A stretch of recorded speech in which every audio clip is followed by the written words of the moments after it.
এই বুড়ো কদমতলা যাবি? 400 টাকা লাগবে। 400 টাকা মানে? এটা কি মগের মূল্য পাইছো?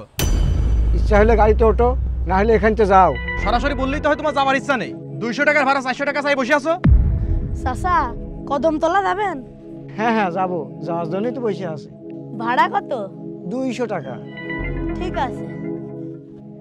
আরে এটা কি হলো বুড়ো? এটা কিন্তু পুরোই না ইনসাফি হয়ে গেল আমাদের সাথে।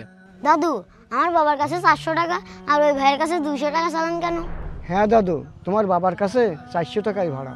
মনে করে দেখো তোমার বাবা আমার সাথে কিভাবে কথা বলেছিল। কি বলেছিলাম? বলেছিলাম চাচা কদমতলা ভাড়া কয় টাকা?